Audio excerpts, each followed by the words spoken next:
अच्छा, तो आज वाली क्लास के अंदर हम मोशन एंड फोर्सेस को डिस्कस करेंगे। ठीक है, इस वाले चैप्टर के अंदर सिंपल हमने किस चीज़ों को फाइंड आउट करना है, मोशन वाली चीज़ों को और फोर्सेस वाली चीज़ों को। तो अगर आप पहला एमसीक्यू यहाँ पर रीड करना चाहें तो ज़रा करें। The speed of an object at the end of 4 successive second, means कि हमें क्या दे रही है, सेकंड दे रही है, 4 सेकंड दे रही है। उसने कह रहा है कि 4 सक्सेसिव सेकंड है और इसके अंदर हमारे पास डिस्टेंस है वो क्या है, या बल्कि वेलोसिटी की भी नहीं, देखें माइल्स पर आर, कुछ भी दे रहा है, डिस्टेंस अपॉन टाइम वो हमारे पास क्या होता है, वेलोसिटी होती है। तो वेलोसिटी हमें दे दी है 4 पॉइंट की, मीन्स के फॉर सपोज अगर सपोज करें इसको यहाँ पर, ये हमारे पास पहला सेकंड है 1 सेकंड, ठीक है, ये दूसरा सेकंड है, ये तीसरा सेकंड है, एंड ये हमारे पास है 14 सेकंड। तो पहले सेकंड के ऊपर स्पीड वेलोसिटी थी 20, दूसरे पर हो गई 25, ठीक है, तीसरे पे हो गई हमारे पास 30, एंड जो चौथे पे हो गई हमारे पास 35 माइल पर आवर। इसे समझने के लिए, ठीक है। अब आपको करना क्या है यहाँ पर, अब आपको यहाँ पे निकालना है respectively the acceleration of an object is, कि एक्सेलरेशन क्या होगा। तो अगर आप एक्सेलरेशन का ज़रा फार्मूला रिवाइज करें तो होता क्या है, change in velocity with respect to time. ठीक है, अगर आप ये पहला वाला इंटरवल लें, ये वाला अगर आप इंटरवल लें तो आप इसको कंसीडर कर लें वी आई और ये आप ले लें वी एफ। ठीक है, एक्सेलरेशन क्या होती है हमारे पास, एक्सेलरेशन होती है simple v f minus v i upon t. ठीक है, अब आप यहाँ पे टाइम 1 सेकंड ही कंसीडर करना है, तो अब आपको सिंपल यहाँ क्या करना है, इनको माइनस करना है। तो 25 में से 20 माइनस करेंगे तो 5 आ गया। ठीक है, मीन्स के 5 माइल पर आवर, ठीक है, मीन्स कि ये पर आवर हो गया मेरे पास, और ये पर सेकंड, ये पर सेकंड। ठीक है, अब पर सेकंड क्यों आया ये देखते हैं, लेकिन अभी कॉन्सेप्ट अपना क्लियर करते हैं। इसके ऊपर आपको एक पॉइंट की मिल गई है, ठीक है, एक्सेलरेशन। अब आपको सब पॉइंट की निकालनी है। अब आपको यहाँ पे देखें जो टाइम है वो हमेशा आपने 1 सेकंड ही रखना है। क्यों, क्योंकि अब इस डिस्टेंस के साथ आपने टाइम को भी डिफरेंस करना है। तो 3 - 2 कितना होता है 1, मीन्स कि ये 1 सेकंड के ऊपर ही आएगा जो भी हम एक्सेलरेशन निकाल रहे हैं। ठीक है, 30 - 25, ठीक है, क्योंकि ये हमारे पास फॉर्मूला क्या होता है, del v upon del t. ठीक है, अब क्योंकि टाइम के अंदर भी चेंज आ रहा है, वो 2 से 1 में गया है, अब ये 3 में से 2 माइनस कर दूंगा। ठीक है, एंड ऊपर 30 - 25, तो आपके पास जो डिफरेंस आएगा वो फिर 5 माइल पर आवर पर सेकंड आएगा। अब ये माइल पर आवर पर सेकंड को देखते हैं। अब जो हमारे पास राइट ऑप्शन है वो क्या है, वो हमारे पास है 5 माइल पर आवर पर सेकंड। तो 5 माइल ये लिखा हुआ है पर आवर सेकंड। ठीक है, अब हम यहाँ देखते हैं कि ये पर सेकंड ही क्यों आया, ये आर क्यों नहीं आया, मीन्स कि ये वाला आंसर क्यों नहीं हुआ, क्योंकि वेलोसिटी क्या होती है हमारे पास, डिवाइड के अंदर टाइम आ रहा होता है, तो डिवाइड में नीचे क्या था, टाइम। ठीक है, तो टाइम के अंदर हमारे पास था आवर, तो सिंपल यहाँ पर आर स्क्वायर होना चाहिए था। अब जब यहाँ पर आर स्क्वायर नहीं है तो अब आपने सिंपल यहाँ करना क्या, देखें आपके पास वेलोसिटी किस पे गिवन है, माइल पर आवर। तो वेलोसिटी को आप किस तरह लिखते हैं, माइल पर आवर। ठीक है, अपॉन, अब डिवाइड में टाइम आता है, तो टाइम हमें कहीं स्पेसिफाई नहीं किया हुआ कि वो आर के अंदर है। तो आपको यहाँ पे देखिए 4 सक्सेसिव सेकंड, तो किसके अंदर है, सेकंड के अंदर, और इसका रूल है जो एस और एच है ये मल्टीप्लाई हो जाएंगे। ठीक है, किस तरह ये भी देख लेते हैं। देखें ये एम अपॉन एच होता है और ये डिवाइड बाय हमारे पास सब टाइम होता है ना, डिवाइड बाय टाइम, तो इसको सेकंड कर दें। ठीक है, जब डिवाइड चेंज होता है तो रेसिप्रोकल हो जाता है, m upon h multiply by 1 upon s, तो एस और एच को मल्टीप्लाई कर दिया। तो सिंपल समझ में आ गया होगा आप लोगों को किस तरह हमने ये आंसर लगाया और पर सेकंड क्यों आया है। ठीक है, अब मूव करते हैं दूसरे वाले एमसीक्यू की तरफ। अब देखिए यहाँ से जो शॉर्ट ट्रिक स्टार्ट होंगी ये आपने, मैं चाहूँगा कि आप लोग ये नोट डाउन कर लें ताकि आप ये कभी भूलें ना। ठीक है, मीन्स के वो फार्मूलाज हैं, ये वो फार्मूलाज हैं जो कि काफ़ी हेल्प करेंगे। मीन्स कि आपको सिंपल आपने फार्मूला याद रखना है, वैल्यू पुट करनी है, आपका आंसर आ जाएगा। मैं आपको उस जनरल फॉर्म भी बताऊंगा कि हमने ये फार्मूला निकाला कैसे और इसका शॉर्टकट फार्मूला बनेगा क्या। ठीक है, अब आपने यहाँ देखना है, a bomb is dropped from an airplane, ठीक है, moving horizontally with the speed of 20 mile per hour, ठीक है। एक बताया गया है कि एक बॉम्ब है जो कि ड्रॉप किया गया है एरोप्लेन से, ठीक है, जिसकी हॉरिजॉन्टल स्पीड कितनी थी 20 mile per hour, if the air resistance is negligible. अच्छा, ये वाला जो हमारे पास MCQ है, ये चैप्टर नंबर 4 का है, जो प्रोजेक्टाइल वाला होता है, ठीक है ना, ये प्रोजेक्टाइल वाले में से आया है, तो ये इसको अभी हम स्किप करते हैं, इसको हम नेक्स्ट चैप्टर के अंदर इंशाल्लाह डिस्कस करेंगे और इसके नए फार्मूलाज के साथ, ठीक है। और इसको स्किप करते हैं अभी। एंड जो MCQ नंबर 3 इससे देखते हैं, a rock is drop from a high bridge. अच्छा, मैंने MCQ समझाने से पहले आपको एक चीज़ और समझानी है, जो कि समझ लेते हैं यहीं पर, इसको रब कर लेते हैं ताकि हर एक चीज़ क्लियर हो जाए आप लोगों को, ठीक है। अच्छा, जब भी कभी भी अगर कोई चीज़ ऊपर से ड्रॉप की जाए, मीन्स कि कोई एक पार्टिकल है जो कि नीचे की तरफ मूव कर रहा हो, ठीक है ना, तो वहाँ पर जो VI होगी वो क्या होगी, 0 होगी अगर अपवर्ड से मूव कर रही है। क्योंकि आप फोर सपोज करें, आपके हाथ में एक बॉल है, ठीक है, ये एक टेबल है, ये एक टेबल है, ठीक है, आपका एक बॉल यहाँ पे, आपने उसको हाथ से पकड़ा हुआ है। जब आप उसे छोड़ेंगे, मतलब जब आपने पकड़ा हुआ तो उसकी इनिशियल वेलोसिटी कितनी है, इनिशियल लेते हैं वो 0 है। जब आप उसे छोड़ेंगे, जब वो इस पॉइंट के ऊपर हिट करेगी तो उसकी एक फाइनल वेलोसिटी होगी, कुछ ना कुछ वेलोसिटी होगी, ठीक है, जो कि हमें नहीं पता, वो हम समझे इस फार्मूले के ज़रिए निकालेंगे।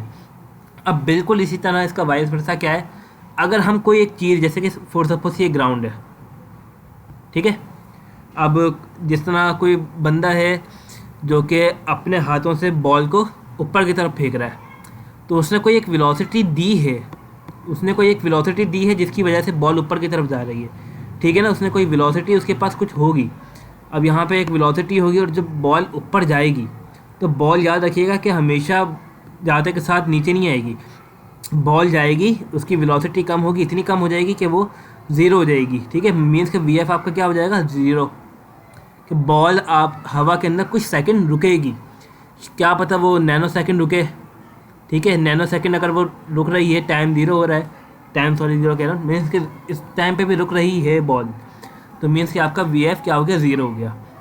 अब आते हैं अपने न्यूमेरिकल की तरफ।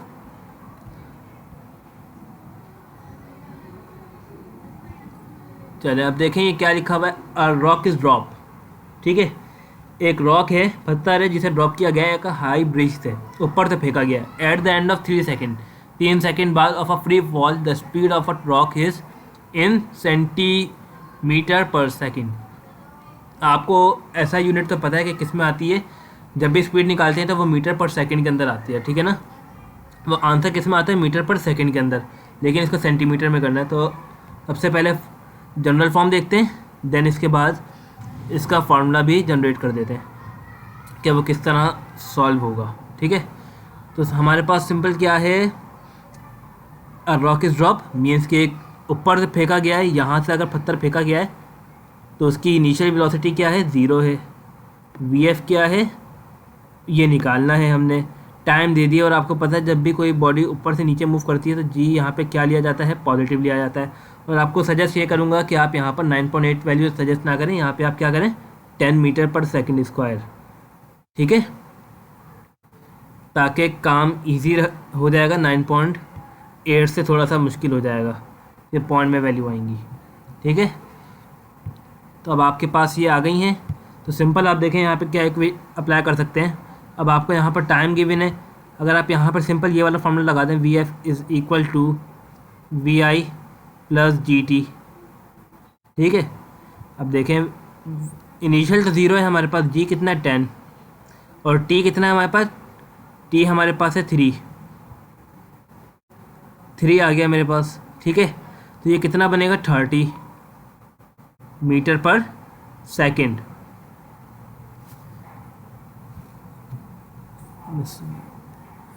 30 मीटर पर सेकेंड, ठीक है। अब हमें इसको सेंटीमीटर में करना है, और आप लोगों को कुछ सजेशन देना चाहूँगा कि आप लोगों को अगर प्रीफिक्स याद हैं तो बहुत ही अच्छी बात है, वरना आप लोग याद करें प्रीफिक्स, ठीक है, क्योंकि प्रीफिक्स के ज़रिए काम ना बहुत ईजी हो जाएगा, आप हर एक चीज़ समझ पाएंगे। क्या आपको पता नहीं, आपको ये नहीं करना होगा कि कहाँ हमने डिवाइड करवाना है, कहाँ हमने मल्टीप्लाई करवाना है, ठीक है।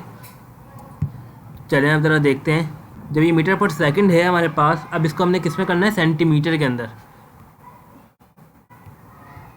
जब हम इसे सेंटीमीटर के अंदर करेंगे, सेंटीमीटर पर सेकंड के अंदर, ठीक है, तो देखें आप सेंटी की प्रीफिक्स क्या होती है, सेंटी मीन्स होता है हमारे पास 10 की पावर -2, ठीक है।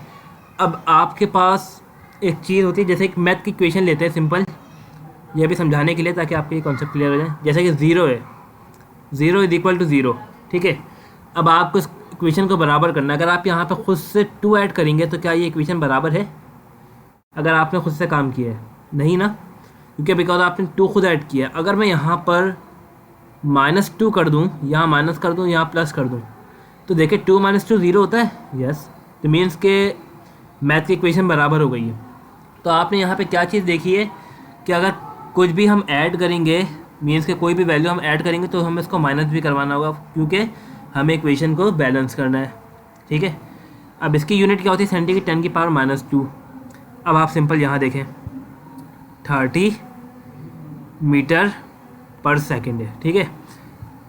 अब आपने यहाँ पर क्या करना है, 10 की पावर 2 ऐड किया, मल्टीप्लाई बाय 10 की पावर -2 मीटर पर सेकेंड। देखें अब आप अगर इसको कैंसिल आउट करना चाहें, बेस सेम पावर ऐड करेंगे, 2 - 2 0 हो जाएगा, बिल्कुल 0 हो जाएगा। तो मीन्स कि हमारे पास बचेगा कि 30, तो मीन्स कि ये लिखना भी ठीक है। अब ये 10 की पावर -2 ये क्या कहलाता है, सेंटी, और ये +2 है, ठीक है। इसका मतलब क्या है कि पॉइंट यहाँ पे लास्ट में इसके आगे 2 0 और लगा दो, तो ये 3000 सेंटीमीटर पर सेकंड। तो आपने देखा कि मैंने किस तरह प्रीफिक्स के ज़रिए काम किया, और ये तो अभी आप लोगों को सिर्फ समझाने के लिए था।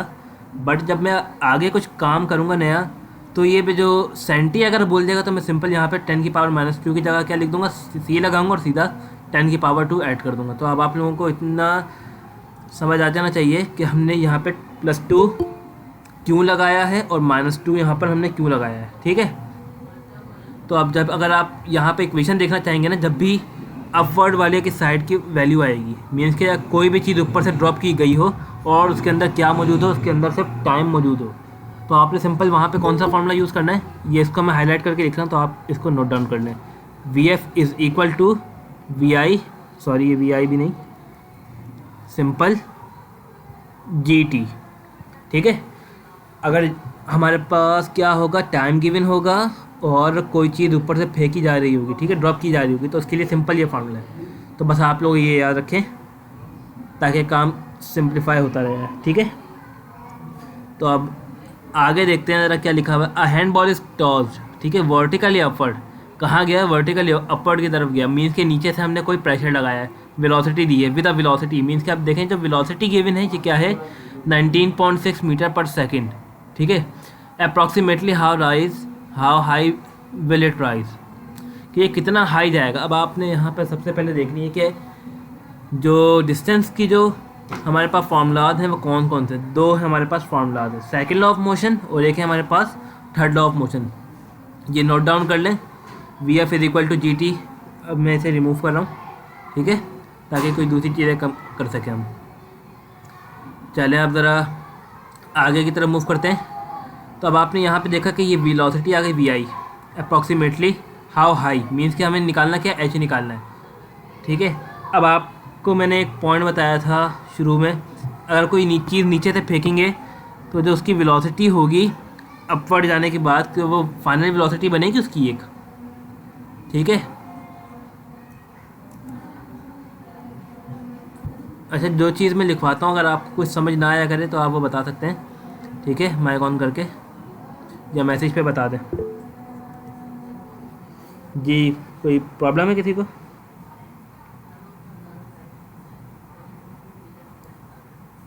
माइक ओपन करके बता दें।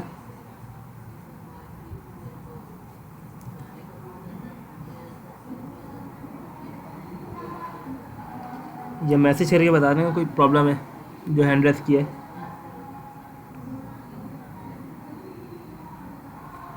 चलिए फिर कंटिन्यू करते हैं।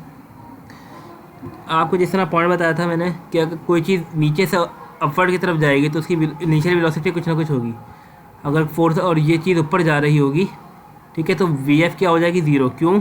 क्योंकि वो वहाँ पे जाके कुछ ना कुछ, तो जो थोड़ा मिनट है वो रुकेगी, 1-2 सेकंड रुकेगी, देन वो नीचे की तरफ आएगी। ठीक है, तो अब आप यहाँ पर सजेस्ट करें, और यहाँ पर आपको पता है जब कोई भी चीज़ ऊपर जाती है तो वहाँ पे -g लिया जाता है। ठीक है, -g लिया जाता है। तो सिंपल आपको यहाँ पे कौन सी इक्वेशन यूज़ करनी है, थर्ड लॉ ऑफ इक्वेशन। ठीक है, तो वो क्या होता है, 2gh is equal to vf square minus vi²। ठीक है, आपने सिंपल ये फॉर्मूला यूज़ करना है, बट आपको उसकी सिंप्लीफाइड फॉर्म बताता हूँ क्या है वो। सिंपल आपने जब निकालना होगा h is equal to v² upon 2g। ठीक है, ये नोट डाउन कर लें। ये बताता हूँ किस तरह आया है। जब आप किसी चीज़ को फेंकेंगे ऊपर तो उसकी इनिशियल वेलोसिटी रहेगी और फाइनल जीरो हो जाएगी, मीन्स कि आप जीरो माइनस इनिशियल। अब ये फार्मूला जनरेट कैसे हुआ वो देख लेते हैं। तो देखें 2gh और ये -2gh, क्योंकि बिकॉज ये क्यों, क्योंकि हमने ऊपर चीज़ फेंकी है वो अगेंस्ट ग्रेविटी फेंकी है। ठीक है, तो माइनस ये 0 माइनस vi²। ठीक है, तो ये -2gh is equal to -vi²। तो ये माइनस से माइनस कैंसिल हो गया, तो सिंपल आप यहाँ पर कर सकते हैं h is equal to v/2g। ठीक है, तो अब आप इसको रखेंगे तो आपके पास आंसर आ जाएगा। चलिए अब अपना आंसर निकालते हैं इससे, इस फॉर्मूले से। तो हमारे पास एक सवाल है ये वाला। अब देखें वेलोसिटी आपको क्या दी हुई है, 19.6। अब आपने अगर मेरी वो वीडियो देखी हो जिसके अंदर मैंने आपको बताया था कि कैलकुलेशन को अप्रॉक्सीमेशन में लेके जाना है, तो 19 को मैं 20 भी लिख सकता हूँ, 19.6 है, तो आप इसको अपनी ईजी के लिए 20 कर लें। ठीक है, 20 एंड 2, और g की वैल्यू मैंने आपको बताई थी कि आप लें क्या, 10 लें। ठीक है, 20 का स्क्वायर क्या होगा, 400। ठीक है, 400 हो गया, एंड देन ये 2 × 10, 1 0 से 1 0 कैंसिल हो गया, 2 1 2 एंड 2 2 4। तो अब आपको देखें क्या आंसर मिला, 20। और ये आंसर कौन सा है, ये अप्रॉक्सीमेटेड आंसर है। अब इसके नियर देखें कौन सा आंसर है, तो वो आपका आंसर होगा। तो अब आपने इसके नियर देखना है कौन सा है। अच्छा देखें, हमारा आंसर आ ही गया 20। अगर हमने इसको चेंज भी किया, जिसका मैंने आपको बताया था कभी हम वैल्यूज़ चेंज करते हैं तो हमारा आंसर एग्जैक्ट आ भी जाता है कभी कभार। ठीक है, तो देखें इस बार हमारा आंसर एग्जैक्ट ही आ गया।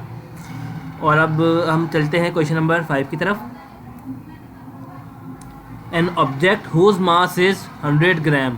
देखिए मास किसके अंदर है, ग्राम के अंदर है, केजी के अंदर होना चाहिए। स्टार्ट फ्रॉम रेस्ट, कहाँ से स्टार्ट हुई, रेस्ट से। तो यहाँ पे vi 0 हो गया। And move with constant acceleration. ठीक है, एक्सेलरेशन से मूव कर रही है 20 सेंटीमीटर पर second square. Eight the end of 8 second momentum in gram second पर सेकंड। अच्छा देखें, अब आपको यहाँ पर कुछ भी चेंज करने की नीड नहीं है, क्योंकि मास ये रहा।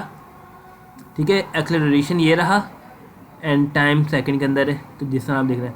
अच्छा, कभी आप लोग फार्मूला अगर भूल जाए ना, देखें आप अगर सवाल आ जाए इस तरह और आपको यूनिट दे दी गई है तो आप इस तरह भी जनरेट कर सकते हैं। तो अब आप अगर इसको देखना चाहें तो देखें, यहाँ पे ग्राम पहले लिखा हुआ है। ग्राम क्या था हमारे पास, यहाँ पे आप सिंपल ग्राम लिखें।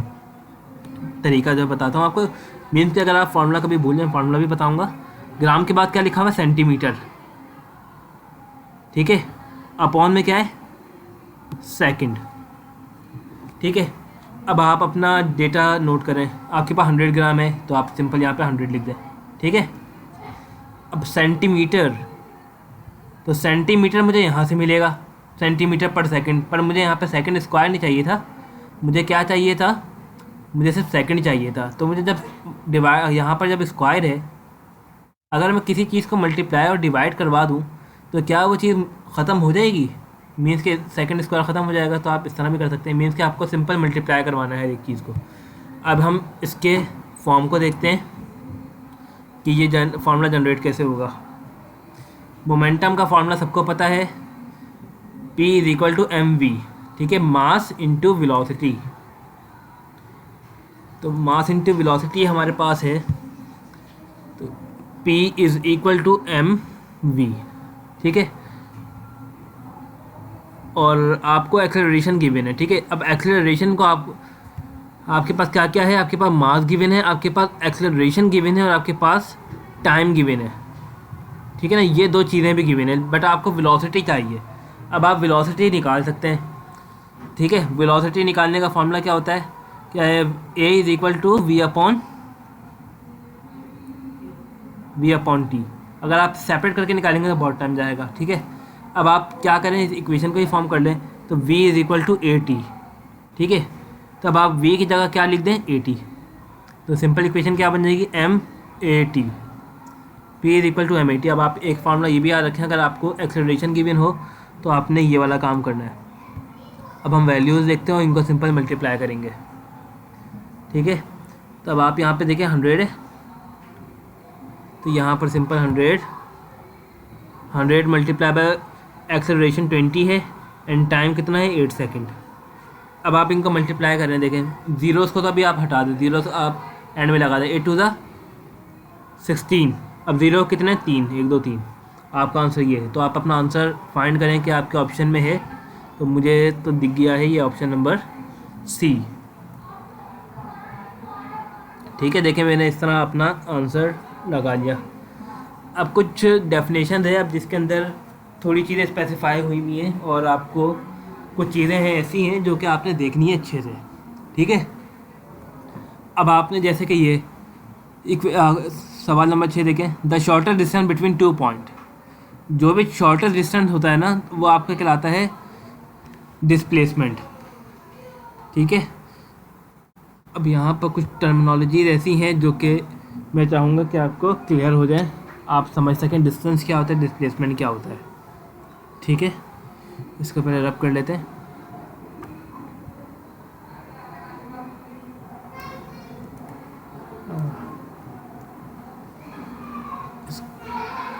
ये रब हो गया बस। चलें अब कुछ टर्मिनोलॉजीज को डिस्कस कर लेते हैं। अब आपके पास फॉर सपोज आपके पास 2 पॉइंट है, ठीक है, ए एंड बी। ये ए है एंड ये बी है, ये एक पॉइंट है, ये दूसरा पॉइंट है, ठीक है।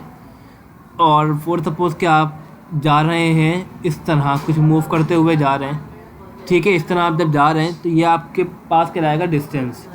डिस्टेंस क्यों कहलाएगा, क्योंकि ये आप टोटल डिस्टेंस कवर करेंगे। जैसे कि हम कहते हैं ना कि एक रोड है, एक पॉइंट ए है, ये बी है और ये सी है, ठीक है। अब एक रास्ता है, वो होते हुए किस तरह जाता है, हमें पॉइंट जाना है ए से सी तक जाना है, ठीक है, सॉरी ए से बी तक जाना है। तो कुछ रास्ता ऐसे होते हैं जो कि यूँ मूव करते हुए जाते हैं, ठीक है ना। 2 पॉइंट होते हैं इस तरह, कुछ रोड ऐसे होते हैं और कुछ रोड ऐसे होते हैं जो डायरेक्ट लिंक कर रहे होते हैं। अगर आप ए से सी को मूव करते हुए बी की तरफ जाएंगे तो ये टोटल डिस्टेंस कहलाएगा, टोटल डिस्टेंस, ठीक है। जब टोटल डिस्टेंस कहलाएगा तो हम उसे नाम देते हैं डिस्टेंस का। और कुछ पॉइंट ऐसे होते हैं जो कि स्पीड होती है, जो शॉर्टर पार्ट होते हैं ना, जो बहुत कम से कम टाइम के अंदर अपना टाइम हम पूरा कर लें, तो वो कहलाता है डिस्प्लेसमेंट। और देखें ये किसी ख़ास डायरेक्शन के अंदर हो रही है, अगर हम इस तरह जा रहे हैं तो वो ये इस डायरेक्शन के अंदर मूव कर रही है, तो डिस्प्लेसमेंट की एक ये पहचान भी हो गई, ठीक है।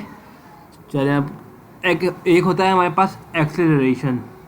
एक्सेलरेशन को समझने से पहले हम यहाँ पे वेलोसिटी को देखते हैं। अब वेलोसिटी क्या होती है, अब जिस तरह अगर हम इस पॉइंट पे जा रहे हैं, अब इस तरह मिसाल ले लें कि अगर एक बाइक है, ठीक है, बाइक चल रही है, स्टार्ट हुई है, वो यकीनन 0 मीटर पर सेकंड से स्टार्ट हुई है, ठीक है।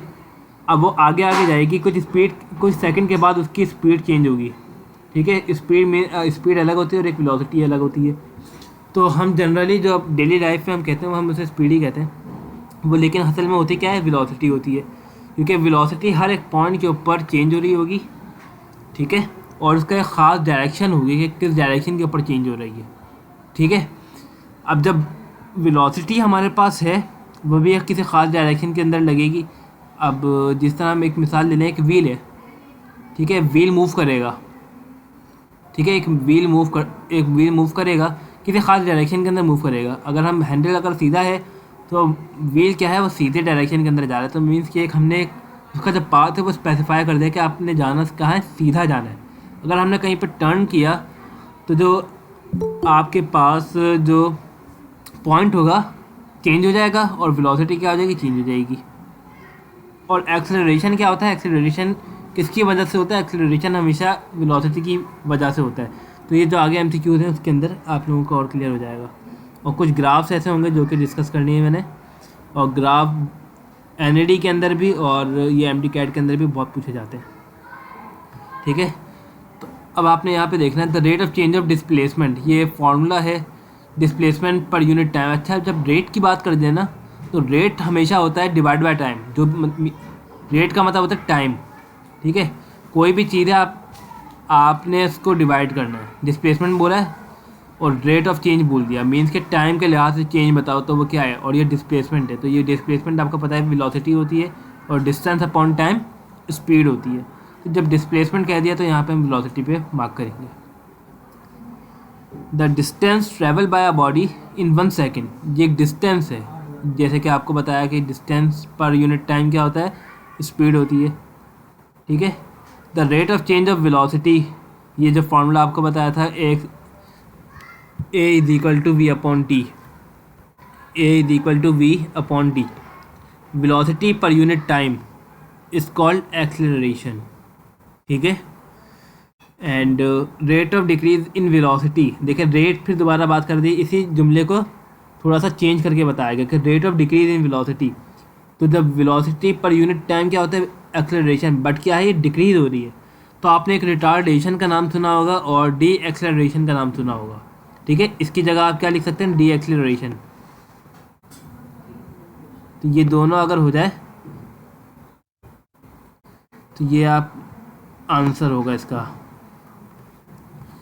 तो बस आपका आंसर क्या होगा यहाँ पर, रिटार्डेशन।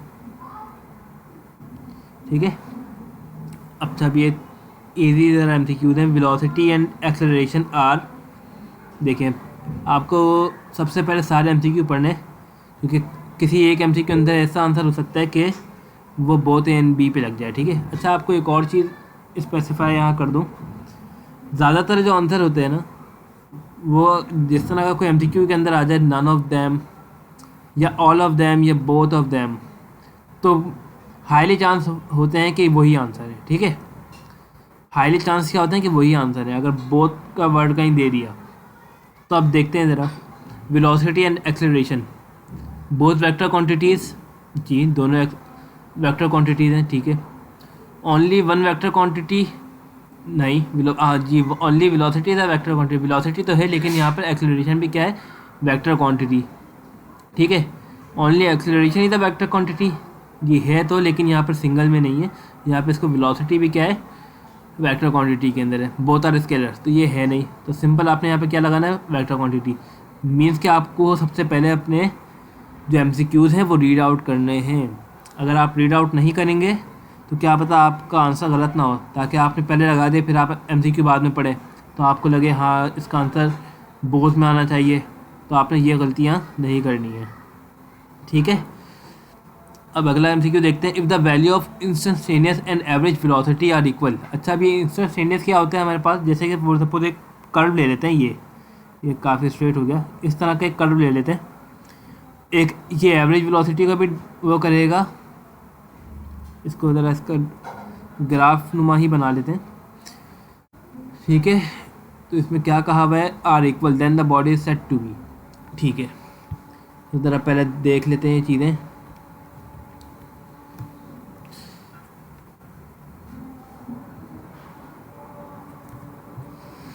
ठीक है, तो ये चले इसको ऊपर से रीड आउट कर लेते हैं ताकि ग्राफ का भी आप लोगों को अच्छे से क्लियर कर सकूँ मैं। ये हमारे पास है डिस्प्लेसमेंट टाइम ग्राफ। ठीक है, और हमें चाहिए वेलोसिटी टाइम ग्राफ। अच्छा, ये मैं आप लोगों को प्रोवाइड कर दूंगा, तो आपने इसको रीड आउट करना है। ठीक है, ताकि आपकी और कॉन्सेप्ट अच्छे से हो जाए। तो यहाँ पे चले हम इसी को समझ लेते हैं, ताकि फिर आपको साथ साथ इसको बता दूंगा। अब जैसे कि आप ये देख रहे हैं, जब ये वाली जो लाइन होती है ना, जो इस तरह की लाइन लगी हुई होती है, स्ट्रेट लाइन इस तरह, तो ये जो ग्राफ को शो करती है, वो ग्राफ को शो करती है यूनिफॉर्म। ठीक है, वो ग्राफ को क्या शो करती है, यूनिफॉर्म। अब याद रखना, जब भी इस तरह की कोई लाइन आ जाए तो वो ग्राफ को क्या शो करेगी, यूनिफॉर्म। अब देखते हैं वो यूनिफॉर्म वेलोसिटी है या एक्सेलरेशन है, ये बाद में देखेंगे जब आपको ये समझ आ जाएगा इसके बाद। ठीक है, ये पॉइंट आपने सिर्फ याद रखना है। अब आप ये वाला पॉइंट देखें, अब ये किस डायरेक्शन के अंदर, ये पैरेलल टू एक्स एक्सिस है, तो ये चीज़ कहलाती है कांस्टेंट। ठीक है, ये चीज़ आप नोट डाउन कर लें। ये कहलाएगी यूनिफॉर्म वाला पार्ट, ये कहलाएगा कांस्टेंट वाला पार्ट। ठीक है, अब आप ये वाला देखें जो सी से डी वाला है, ये क्या है, ये बिल्कुल यही फॉर्मेशन है, बट इसको क्या कर दिया, इसको डिक्रीज़ हो रहा है ये।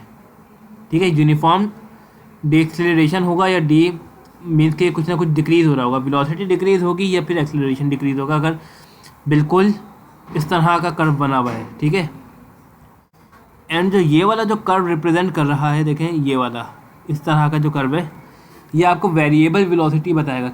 किस तरह वेलोसिटी कह रहा हूँ, मीन्स कि आपको वेरिएबल ग्राफ है ये आपके पास, तो इस पॉइंट के ऊपर कुछ ना कुछ वैल्यू चेंज होगी। अगर फॉर सपोज अगर यहाँ पे आगे कुछ ऐसी पॉइंट चीज़ें हों जो कि जैसे कि हम थोड़ा सा मिसाल लेते हैं, इस तरह का कुछ हो, तो अब आप देखें यहाँ पर थोड़ा सा मैंने अप एंड डाउन बनाया है, तो मीन्स कि यहाँ पे वेलोसिटी कुछ ना कुछ चेंज होगी, हर एक पॉइंट के ऊपर वेलोसिटी क्या होगी, चेंज होगी। जब वेलोसिटी चेंज होगी तो हम इसे वेरिएबल का नाम देते हैं। ये मैंने आपको वेलोसिटी का नाम दे के बताया है। ठीक है, अच्छा अब ये देखिए एक एमसीक्यू मुझे एक यहीं दिख गया। देखें जब अब आप प्रैक्टिस कैसे करेंगे, जो मैंने आपको पढ़ा दिया अब आपने यहाँ पे प्रैक्टिस करनी है। Body is thrown vertically upward, ऊपर की तरफ फेंका गया इनिशियल वेलोसिटी। अब आपको फॉर्मूला सिंपल पता होना चाहिए कि क्या लगेगा, h is then at height, h is equal to v square upon 2g। ठीक है, अब आप इसको रखें, सॉल्व करें, तो आपका आंसर सिंप्लीफाई होके आ जाएगा। अब यहाँ पे 9.8 है, तो अब आप जी की वैल्यू आपके ऊपर डिपेंड करता है कि आप 9.8 रख लें, तो ये खुद ब खुद कैंसिल आउट हो जाएगी। ठीक है, बट आप यहाँ पर 10 ही लें तो बेटर है। ठीक है, तो जब 10 का स्क्वायर क्या हो जाएगा, 100। ये मैं सॉल्व करवा देता हूँ आप लोगों को, 2 इंटू 10। ठीक है, ये आपके पास 0 से 0 कट गया और ये 2 5 10, तो ये आपके पास क्या आ जाएगा, हाँ एक मिनट, यहाँ पर 10 है, 10 का स्क्वायर 100 हो जाएगा, एंड जी आपके पास 10 आ गया एंड ये 2 आ गया, तो आपके पास सिंपल 5। ठीक है, आपके पास ऊपर क्या बच रहा है, 5। इसको दोबारा रिमूव करके कर लेते हैं ताकि समझ आ जाए। ये 100 अपॉन 2 इंटू 10, एक 0 से एक 0 कैंसिल हो गया, 2 1 2 एंड 2 5 10। अब आप देखें 5 के करीब करीब कौन सा आंसर है आपका, तो आप मुझे तो ये दिख रहा है 4.9, देखें कितना क्लोज है। तो ये अप्रॉक्सीमेशन होती है जिसके अंदर हम कैलकुलेशन करके अपना आंसर निकालते हैं। ठीक है, अब आपको समझ में आ गया होगा कि शॉर्टकट फार्मूला किस तरह काम कर सकते हैं, तो बस आपने ये चीज़ को अच्छे से देखनी है। अब हम अपनी बात कर लेते हैं ग्राफ की। ठीक है, अब ग्राफ की कैसे बात करें, ग्राफ की अगर हम इस तरह कर दें, एक ग्राफ बना रहे हैं यूँ, और ये टाइम, ये डिस्प्लेसमेंट टाइम ग्राफ हो, डिस्टेंस ऊपर हो और टाइम नीचे हो, तो जो अब आपने यहाँ पे पहचानना कैसे है कि ये वेलोसिटी टाइम ग्राफ है, ये क्या है। ठीक है, अब आपने इसको पहचानना ऐसे है, जब डिस्प्लेसमेंट अपॉन टाइम दे दिया, अब आपको पता है डिस्प्लेसमेंट अपॉन टाइम क्या होता है, वेलोसिटी होती है, तो आपको ये वेलोसिटी टाइम ग्राफ मिलेगा। ठीक है, जब आपको ये वेलोसिटी टाइम ग्राफ मिलेगा, अब आपको देखना है कि ये है कौन सा। अब आपने ये लाइन को नोट किया, ये लाइन कौन सी है, यूनिफॉर्म, तो ये हमारे पास यूनिफॉर्म वेलोसिटी है। ठीक है, समझ में आ गया आप लोगों को। अब एक और बात अगर हम करें, अगर हम यही पॉइंट को चेंज कर दें, ये चीज़ है। ठीक है, ये चीज़ मैं यूँ बना दूँ और यहाँ पर आपको लिखा हुआ हो वेलोसिटी डिस्प्लेसमेंट और ये अपॉन टाइम में। ठीक है, अब आपने यहाँ पे ये पॉइंट देखना है, कर्व कैसा है, ये हमें शो करता है वेरिएबल को।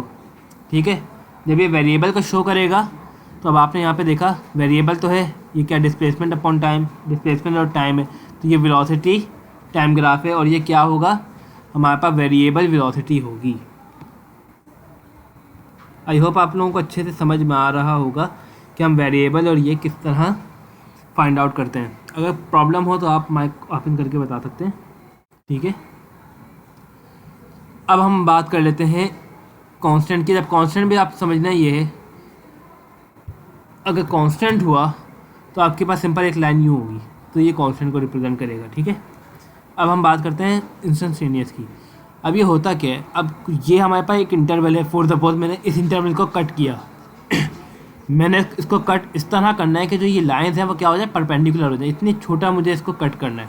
तो इसको अगर छोटा मैं कट करूँ तो मैं इसको ज़रा बहुत ही बारीक तरीके से करना चाहूँ तो देखिए मैंने यहाँ किया और मैंने इसको सिर्फ एक यहाँ से कट कर दिया। मैंने सिर्फ ये 2 इंटरवल ले लिया। ये 2 इंटरवल इतने मैंने छोटे लिए हैं कि वो अप्रॉक्सीमेटेड स्ट्रेट लाइन बनेगी हमारे पास, ठीक है ना।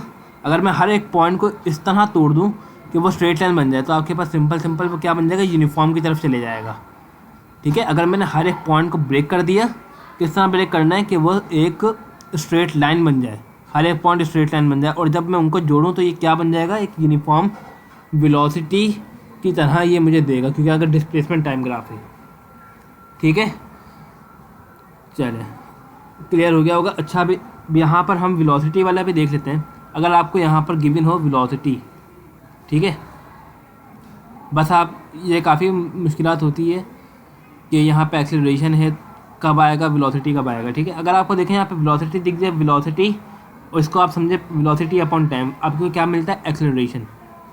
तो ये वाला ग्राफ आपको क्या शो करेगा, ये आपको शो करेगा यूनिफॉर्म एक्सेलरेशन। फिर ये वेलोसिटी नहीं रहेगा, ठीक है, फिर ये क्या बन जाएगा, यूनिफॉर्म एक्सेलरेशन, ठीक है। चलिए अब ज़रा MCQ देखते हैं।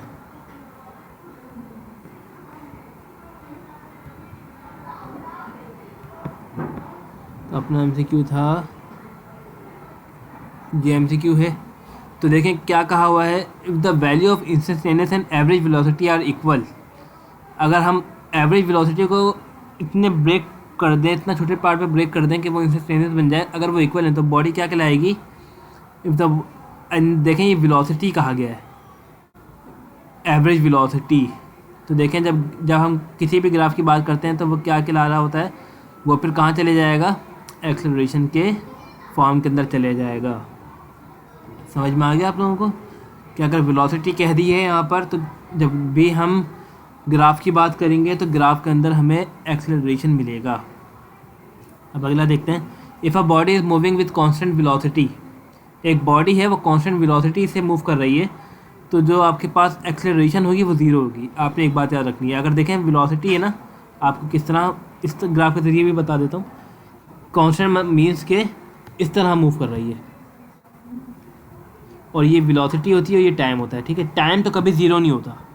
जो चीज़ हम एक्स एक्सिस पे लिखते हैं वो लिखते हैं इंडिपेंडेंट, मीन्स के जो किसी पे डिपेंड नहीं करता। जो वेलोसिटी है लेकिन ये डिपेंड कर रहा है। अब आप देखें ये क्या है, ये बिल्कुल स्ट्रेट जा रहा है, किसी भी पॉइंट के ऊपर ये वेलोसिटी चेंज नहीं हो रही, मीन्स के कांस्टेंट है। तो जब आप इसको निकालेंगे तो जब इसका भी एक जो रिजल्टेंट ग्राफ बनेगा तो वो किस तरह बनेगा, वो भी कुछ इस तरह ही बनेगा, जो कि शो करेगा कि एक्सेलरेशन हर एक पॉइंट के ऊपर ज़ीरो है, ठीक है। अब इस डायरेक्शन में भी चेंजिंग, अब ये क्या है, अब ये उस वक्त होगा जब ये वेरिएबल होता, मीन्स के ग्राफ के अंदर कुछ इस तरह का स्ट्रक्चर होता, ठीक है। बस ये छोटे छोटे पॉइंट आपको याद रखने हैं, और इस तरह के पॉइंट MD-CAT के अंदर और E-CAT के अंदर, ख़ास तौर पर NED के अंदर भी आते हैं, ठीक है। अब अपना देखें 14 MCQs, an object with a constant speed, speed constant है। अब देखें स्पीड का तो हमने कुछ पढ़ा ही नहीं है, ठीक है। ग्राफ हमेशा किसके दरमियान होंगे, वेलोसिटी के दरमियान होंगे या फिर एक्सेलरेशन के वेलोसिटी के दरमियान होंगे या डिस्प्लेसमेंट के दरमियान होंगे। अगर स्पीड कांस्टेंट है तो इट इज़ नॉट एक्सेलरेटेड। देखें कि जब स्पीड की बात आ जाए तो हम एक्सेलरेशन इसके अंदर लेके नहीं जाएंगे, ठीक है। मीन्स के एक्सेलरेशन तो होगी, क्यों होगी, अगर वेलोसिटी होती तो ये ज़ीरो हो जाता, ठीक है, तो ये एक्सेलरेट नहीं करता। लेकिन जो स्पीड है वो हर एक पॉइंट के ऊपर चेंज हो रही है। जैसे कि इसी को ले लें, ये एक पॉइंट है जो चेंज हो रहा है, अगर मैं इस पॉइंट पे वेलोसिटी निकालूं, मीन्स कि अपनी स्पीड निकालूं, और इस पॉइंट पे अपनी स्पीड निकालूं तो चेंज आएगा, तो चेंज हमेशा एक्सेलरेशन को शो करेगा, ठीक है। अब अगला पॉइंट क्या है, अगला पॉइंट है हमारे पास, if a body is moving in a circle with constant speed. अगर कोई भी एक बॉडी मूव करती है सर्कल के अंदर, अगर आपने सेंट्रीपिटल एक्सेलरेशन या सेंट्रीपिटल फोर्स आपको याद हो तो आपको शायद आपको अच्छे से समझ में आ जाए। और अब आपने यहाँ पे देखना है, देखिए ये रहा, ये पॉइंट है हमारे पास। अगर कोई भी चीज़, एक पार्टिकल है, ठीक है, वो सर्कल में मूव कर रहा है, एक ये पॉइंट है हमारे पास, जब ये मूव करेगा, ये हमेशा याद रखिएगा टेंजेंशियली मूव करता है। अगर पॉइंट यहाँ पे आ गया, इस पॉइंट पे होगा, तो वेलोसिटी हमेशा टेंजेंट कंपोनेंट को शो करेगी।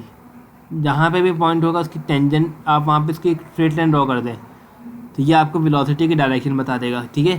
तो वो क्या होगा, टेंजेंट टू द सर्किल होगा। वेलोसिटी की बात कर रहा हूँ, ठीक है। मैं अगर स्पीड की बात कर दे तो if a body is moving along a circle with a constant speed then its acceleration is zero, या velocity is uniform, acceleration is increases. जब भी हम सर्कुलर पाथ की बात करते हैं तो वहाँ पे एक्सेलरेशन जीरो होता है, आपने याद रखना है। जब भी सर्कुलर पाथ होगा वहाँ पे एक्सेलरेशन क्या होगा, जीरो होगा। ये चीज़ आपने याद रखनी है, ठीक है। अगला एमसीक्यू क्या है, अगला एमसीक्यू है, if a body is moving with constant speed in a circle then acceleration is directed toward the centre. देखिए कैसे एक्सेलरेशन है, अगर स्पीड कांस्टेंट है तो ये बॉडी जब मूव करते हुए कुछ पार्ट ऐसे आते हैं,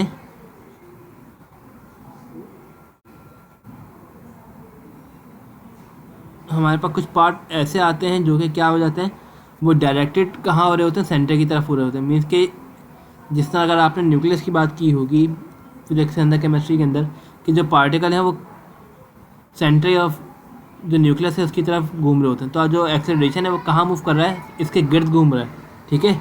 मीन्स कि इसके टुवर्ड की तरफ मूव कर रहा है। अगर हम देखें, एक पॉइंट है जो कि यहाँ से एक लाया कर रहा होगा, ठीक है, ये यहाँ से लेकर इस तरह मूव कर रहा है। जैसे कि आप एक धागा ले लें, एक धागा ले लें और ऊपर एक पत्थर बांध लें, जब आप इसको घुमाएंगे तो वो किस तरह वो करेगा, वो एक पॉइंट के अंदर घूमता रहेगा, पॉइंट के अंदर घूमता रहेगा। मीन्स कि पहले पत्थर यहाँ था, फिर पत्थर यहाँ हो गया, फिर यहाँ पे आ गया। मीन्स के देखें कि क्या हो रहा है, ये हर वक्त मूव कर रहा है और इसकी जो वेलोसिटी है वो इस तरह मूव कर रही है, टेंजेंट।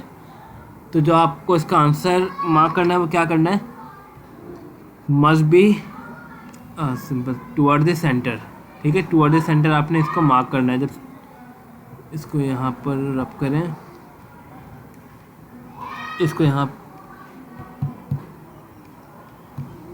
ठीक है, ये एक्सेलरेशन यहाँ जीरो होगा और यहाँ पे टुवर्ड द सेंटर। अब यहाँ लिखा हुआ है what must be changing when a body is accelerating uniformly, ठीक है। क्या चीज़ चेंज होगा जब बॉडी क्या होगा, एक्सेलरेट कर रहा हो यूनिफॉर्मली। तो देखें वेलोसिटी हमेशा चेंज होती है, एक तो वेलोसिटी चेंज होती है। अब आपने इसके फैक्टर माइंड में रखने हैं। इसका फार्मूला क्या होता है वेलोसिटी का, v अपॉन टाइम। अब देखें एक्सेलरेशन की कहीं बात की हुई है, नहीं, बिल्कुल भी नहीं की हुई। अब आप ऐसा फार्मूला देखें जिसके अंदर एक्सेलरेशन जनरेट हुआ हो। सेकंड ऑफ इक्वेशन की बात करते हैं तो F is equal to m a, force. अगर जिस डायरेक्शन के अंदर फोर्स लगती है उसी डायरेक्शन के अंदर एक्सेलरेशन मूव करता है, ठीक है। तो आपने फोर्स देखें, अब आपको यहाँ पे फोर्स गिवन है, कहीं वेलोसिटी है, सॉरी, अच्छा यहाँ पे वेलोसिटी भी थी हमारे पास, देखें, but must be changing when a body is accelerated uniformly, ठीक है। अगर यूनिफॉर्मली की बात करेंगे तो वहाँ पे वेलोसिटी ऑफ बॉडी होगी वो ज़ीरो ही होगी, ठीक है। द मास ऑफ बॉडी नहीं, the force acting on a body, ये वाला पॉइंट लगेगा जिस पे आपने टिक करना है, ठीक है। कोई चीज़ क्लियर नहीं है तो पूछ सकते हैं आप लोग। बस हम कोशिश करते हैं कि 30 MCQs कर लें ताकि फिर नेक्स्ट पार्ट के अंदर इसे कवर कर लें इंशाल्लाह। तो सवाल क्या है, देखें, if the slope of velocity time graph, देखें ये समझा दिया आप लोगों को, तब आप लोगों को आना चाहिए। If the velocity of the slope of velocity time graph increases with constant rate, अच्छा रेट कांस्टेंट है, टाइम कांस्टेंट है, ठीक है ना, लेकिन जो इंक्रीज़ क्या कर रहा है, इंक्रीज़ कर रहा है। मीन्स कि क्या हो रहा है, इंक्रीज़ का मतलब होता है ये इंक्रीज़ होता है, ठीक है, ये इंक्रीज़ होता है, ये डिक्रीज़ होता है, ठीक है। तो जो वेलोसिटी टाइम ग्राफ है वो क्या कर रहा है, इंक्रीज़ कर रहा है कांस्टेंट रेट टाइम के ऊपर with time, then the body is set to be, सबसे पहले आपने देखा वेलोसिटी टाइम ग्राफ है, तो वेलोसिटी के अंदर आपके पास क्या होता है, एक्सेलरेशन आती है। आप देखें एक्सेलरेशन है सारे में, जी है। अब कौन सा होगा, यूनिफॉर्मली की बात की है, ठीक है। तो आप देखें यूनिफॉर्म रिटार्डेशन, रिटार्डेशन कब होगा, जब डिक्रीज़ हो रहा होगा। एवरेज एक्सेलरेशन नहीं, एवरेज कब होता है? जब आपको कुछ इस तरह का पार्ट गिवन होता। यूनिफॉर्म नेगेटिव एक्सेलरेशन और यूनिफॉर्म रिटार्डेशन बात एक ही है, तो हम यहाँ पर पॉजिटिव लगाएंगे एक्सेलरेशन। क्यों? क्योंकि यहाँ पर इंक्रीज़ हो रहा है। ठीक है, इंक्रीज़ के अंदर हमेशा पॉजिटिव लिया जाता है। अब आप यहाँ देखें, acceleration of body of different masses. Acceleration निकालना है डिफरेंट बॉडीज़ का जिनका मासेस क्या है, डिफरेंट है, और वह मूव कर रहे हैं फॉल फ्रीली। अब आपको एक कॉन्सेप्ट और देता हूँ, यहाँ पे जब भी फॉल फ्रीली का बात कर दे तो यहाँ पर जो कोई भी बॉडी हो ना, चाहे वो भारी हो चाहे वो हल्की हो, तो वो एक ही स्पीड से मूव करती हुई नीचे गिरेंगी। आपको एक एक्सपेरिमेंट बताता हूँ। एक नासा ने एक एक्सपेरिमेंट किया था, एक बॉल का और एक फीदर का। ठीक है, एक आइसोलेटेड सिस्टम बनाया था। तो यहाँ पर एक फीदर अटैच कर दिया था, ठीक है, और एक यहाँ पे एक बॉल थी जिसका मास ज़्यादा, बॉल का मास था ज़्यादा, और फीदर आपको पता है जब पंख होता है कितना लाइट वेट होता है। और आइसोलेटेड सिस्टम है, मीन्स कि ग्रेविटी पर यहाँ पर कोई एक्शन नहीं है। ठीक है, तो अब आप बताएं कि ये दोनों चीज़ें क्या सेम वेलोसिटी से नीचे मूव करेंगी या फिर डिफरेंट वेलोसिटी से? अगर थोड़ा बहुत इलॉजिकल होकर सोचा जाए तो आप यहाँ देख सकते हैं, वेलोसिटी जो मास है तो ग्रेविटी अगर लगेगी तो वेट इसका ज़्यादा होगा। ठीक है, वेट इसका कम हुआ तो आना इसको चाहिए नीचे जल्दी। बट यहाँ पे बात किसी की गई है फॉल फ्रीली। तो फॉल फ्रीली का मतलब ये होता है कि यहाँ पे ग्रेविटी का असर कुछ भी नहीं है। मीन्स कि ग्रेविटी यहाँ पे क्या है, ज़ीरो। जी की वैल्यू यहाँ पर क्या है, ज़ीरो। तो जब दोनों बॉडी हैं, चाहे वो हल्की हो चाहे वो भारी हो, वो एक ही वेलोसिटी से मूव करती हुई नीचे आएंगी। अगर हम इसकी बात करें दोनों की, तो ये दोनों सेम टाइम पे, फॉर सपोज हम टाइम 3 सेकेंड ले लेते हैं, 3 सेकेंड, तो ये 3 सेकेंड वो टाइम है जब ये दोनों चीज़ें नीचे मूव करते हुए यहाँ पे आ जाएंगी। ये इन पॉइंट के ऊपर दोनों चीज़ें मौजूद होंगी 3 सेकेंड के ऊपर। ठीक है, तो इसका देखते हैं ऑप्शन। तो यहाँ पर ऑप्शन में देखें, acceleration of body of different masses allowed to fall freely is different from different height. नहीं, कि जब भी एक्सेलरेशन ऑफ डिफरेंट मासेस होंगे जब फॉल फ्रीली करेंगे तो ये क्या होगा, सेम होगा। सेम होने का बता दिया आपको कि किस तरह ये सेम है। ठीक है, अब हमारे पास एक आ गया है न्यूमेरिकल। अब body of mass 5 kg start from rest. अच्छा, अब देखें दोबारा वही आ गया, स्टार्ट कहाँ से कर रहा है, रेस्ट से कर रहा है, fall freely. G0 the distance covered by a body in 1 second. ठीक है, सॉरी यहाँ पे G0 नहीं होगा क्योंकि बिकॉज यहाँ पे इन्होंने कहीं स्पेसिफाई नहीं किया हुआ क्या आइसोलेटेड सिस्टम है। अगर कहीं कह दे आइसोलेटेड सिस्टम है तो फिर आपने यहाँ पे G को 0 लिखा। ठीक है, अब क्या कहा है यहाँ पर, अब बॉडी ऑफ मास 5 kg। अब जो देखें मास जो है, मास का तो कोई काम ही नहीं है, हमें निकालना क्या है, डिस्टेंस, D निकालना है। तो देखें ये आपको सिर्फ फंसाने के लिए दिया हुआ है कि 5 kg है। तो आप इसका सिंपल फार्मूला देखें क्या बनेगा। अब आपको फॉल फ्री स्टार्ट कहाँ से हो रही है, रेस्ट से। सिंपल जो आप लोगों को एक फार्मूला मैंने बताया था, V = GT, V = GT। आपने ये लगाना और आपका आंसर आ जाएगा। कैसे देखते हैं, ये अगर आप यहाँ पर ले 100 कह रहा हूँ 10 मल्टीप्लाई बाय टाइम आपके पास कितना है, टाइम आपके पास है 1 सेकेंड, तो आपके पास आंसर क्या आएगा, 10। अब आप देखें 10 के अप्रॉक्स कौन सा आंसर है, तो 10 के अप्रॉक्स आपके, सॉरी हमें यहाँ पे निकालना है डिस्टेंस, तो ये वाला फार्मूला यूज़ नहीं होगा, सॉरी। तो इसके लिए हमें कौन सा फार्मूला यूज़ करना होगा, अब यहाँ पे आपको सेकंड लॉ ऑफ इक्वेशन को यूज़ करना होगा। ठीक है, क्योंकि देखें जब आपको हॉरिजॉन्टल डिस्टेंस की बात करते हैं तो यहाँ पे आपको वेलोसिटी के बारे में कुछ नहीं बताया हुआ। अगर कोई चीज़ कह दे कि वो अपवर्ड की तरफ मूव कर रही है तो आपने वहाँ पे third law of equation move कर लगानी है, अदरवाइज़ आपको क्या लगाना है, अदरवाइज़ आपको ये वाला फार्मूला यूज़ करना है। इसको देखते हैं, सेकंड लॉ ऑफ इक्वेशन, तो S = VIT + ½ AT²। ठीक है, जब इनिशियल वेलोसिटी 0 होगा तो सिंपल आपके पास फार्मूला क्या बनना है, H = और ये G हो जाएगा, तो आप इसको G को 10 लेते हैं तो 10/2 5T²। ये एक सिंपल फार्मूला है।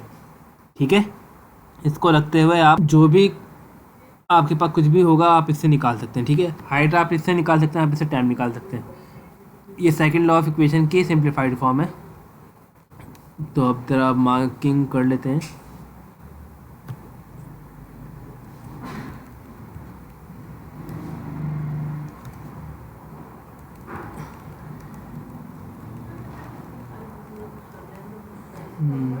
इससे हम यहाँ पर, ठीक है, ये आ गया है। तो अब आप यहाँ पर कौन सा फॉर्मूला लगाएंगे, h is equal to 5t²। ठीक है, तो अब आप यहाँ पर देखें टाइम 1 सेकंड था, तो आप h इज़ इक्वल टू 5 आ गया। अब 5 के अप्रॉक्स आप आंसर देखें कि कहाँ पर है। तो अब आप यहाँ पर देखें तो 5, तो यहाँ पर कहीं 5 है, 4.9 है, तो मीन्स कि ये 5 ही है। ठीक है, तो आपका ये आंसर एक नहीं, ये वाला नहीं, ऊपर वाला MCQ है। ये हमने MCQ नंबर 20 किया था, तो 4.9 मीटर आएगा हाइट में। ठीक है, तो अब आप यहाँ पर देखें, अब आप यहाँ पर बात कर रहे हैं 21 MCQ की। तो 21 MCQ में देखिए क्या लिखा हुआ है। 21 MCQ के अंदर सिंपल लिखा हुआ है stone is drop from a cliff. अब देखें, जब आपको शुरू में बताया था जब भी कोई ड्रॉप की बात आएगी तो आपने कौन सा फॉर्मूला यूज़ करना है, जो कि आपको शॉर्ट ट्रिक में आपको बता दिए। ठीक है, during which it covered a distance of 490 metre is. ठीक है, बट अब वहाँ पे हमें टाइम गिवन था। ठीक है, तो हमने वहाँ पे कौन सा फॉर्मूला लगाया था, v is equal to GT। अब आपको यहाँ पर क्या गिवन है, हाइट गिवन है। ठीक है, तो आपको क्या निकालना है, टाइम निकालना है। अब आपको देखें ये वाला फॉर्मूला आप सिंपल लगाएं, h is equal to 5t²। कितना सिंप्लीफाइड फॉर्म हमने निकाल ली है इसकी। तो अब इसको जब सॉल्व करेंगे तो आपके पास हाइट कितनी है, 490। तो ये 490/5 और ये t², और t² को जब स्क्वायर हटाएंगे तो रिमूव कर देंगे। ठीक है, अब आपने इसको सॉल्व करना है। अब आपको जो कैलकुलेशन वाली हमारे टॉपिक था उसके अंदर बताया था, जब 490 आप इसको क्या कर दें, 500 कर दें। आंसर अप्रॉक्सीमेशन में आएगा, लेकिन आंसर आपको बिल्कुल एग्जैक्ट आएगा और निकल भी जाएगा। ठीक है, अब इसको हम आगे सॉल्व कर लेते हैं। तो ये 500/5, तो ये 500/5 इज़ इक्वल टू t, और यहाँ पे अंडर रूट 5 ये तो 100 आ गया। ठीक है, तो अंडर रूट ऑफ 100 क्या होता है आपके पास, 10 होता है। तो ये आपके पास आंसर सिंपल क्या आ गया, 10 सेकंड। अब आप देखें कि आप इसके अप्रॉक्स आंसर आपका कहाँ आ रहा है। तो ये जो हमारा आंसर है वो अप्रॉक्सीमेटेड आंसर आया है। तो अब अपना आंसर इससे मैच करें। देखें, a stone is dropped from a cliff of इतने। ठीक है, टाइम आप देखें 100 सेंटीमीटर नहीं है, 10 सेकंड है। ठीक है, 9.8 सेकंड है, और हमारे पास क्या है यहाँ पे सिंपल 4.9 सेकंड। ठीक है, अब आपने यहाँ पर देखना है कि 10 सेकंड तो आया था हमारा। ठीक है, 10 सेकंड भी इसका आंसर हो सकता है, बट अब आपने यहाँ पर नोट करना है कि जो हमने वैल्यू जो थी हमारी वो हमने यहाँ पे इंक्रीज़ की थी।